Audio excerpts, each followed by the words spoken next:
All right, team, let's get into it. We're here to talk about our safe work practice for concrete core drilling. Now, I know we do this job all the time, right? But that's exactly why we need to give it this level of attention. Because when things become routine, that's when we have to be sharpest. So let's dive in. Look, core drilling can feel like just another task on the list. But let's be real. Getting complacent is a recipe for disaster. Every single time we fire up that drill, there are some serious risks involved. This whole explainer is about making sure we see those dangers, we respect them, and we handle them like the pros we are. Every job, every time. So let me ask you this, and I want you to really think about it. When you're looking at a coring setup, what are the dangers that don't just scream at you? Yeah, the bit is spinning, we get that. But the real risks, they're usually the ones that are a little harder to spot. Okay, so according to our safe work practice, it really comes down to these three big ones. First up is kickback. We're talking about that violent, instant wrench of the drill that can break a wrist or worse if you're not ready. Then there's equipment failure. A frayed cord, a busted guard. That's not just a small problem, it's a full-blown accident waiting to happen. And finally, silica dust. This is the silent one, the one you don't feel today, but can cause serious, permanent lung damage down the road. We've got to take all three seriously. So, now for the important part. How do we beat these risks? Simple. We follow the playbook. This safe work practice, it's not just some paperwork to file away. It's our game plan, our shared strategy for getting home safe. And it all starts with knowing your role and having the right gear every single time. Safety is a team sport, right? It takes all of us. This slide lays it out perfectly. Supervisors, it's on you to make sure everyone's trained up, knows the hazards, and has the right tools for the job. And team, your role is absolutely critical. You inspect your own gear, you look for hazards before you start, and you shout it out the second you see something that's damaged or just doesn't feel right. We all have to hold up our end of the bargain. And here it is. This is not a suggestion list. This is your mandatory loadout, your armor. Before any work starts, you've got your drill, your slurry vac, and that GFCI protected power supply. No exceptions. And then there's your personal gear. Your respirator, your eye and hearing protection, your gloves, your boots. This stuff is your first and best line of defense.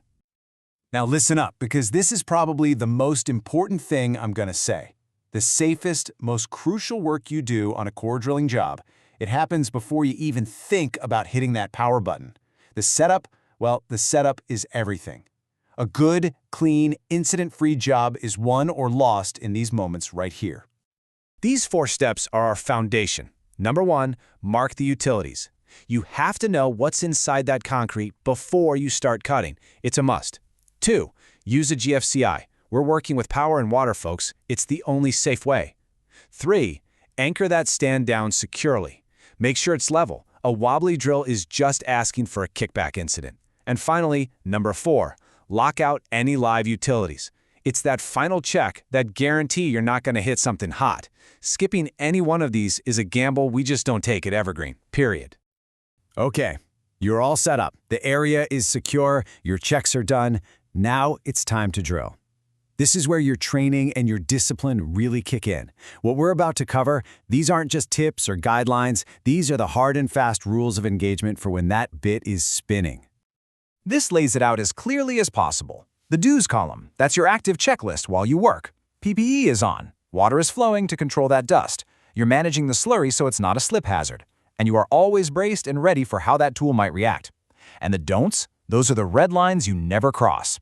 Never ever use damaged gear. Never eat, drink, or smoke in the work zone. And never let a mess build up. A clean site is a safe site. These are non-negotiables.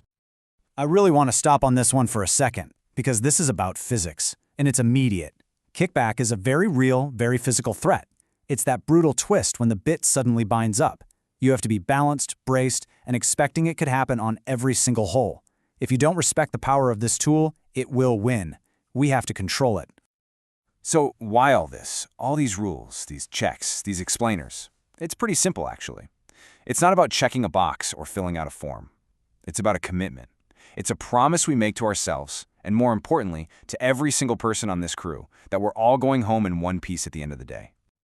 And that's really the bottom line. Being on this evergreen demolition team means you've got your buddies back. When you follow the safe work practice, you're not just protecting you, you're protecting the person working right next to you. That's what being a professional really looks like. So I'll leave you with this question. And I want you to really think about it next time you're setting up a job. What's your one thing? Is it double-checking for utilities? Is it that final tug on the anchor to make sure it's solid? What's the one check that you personally will never, ever skip? Make that your personal commitment. All right, team, stay safe out there.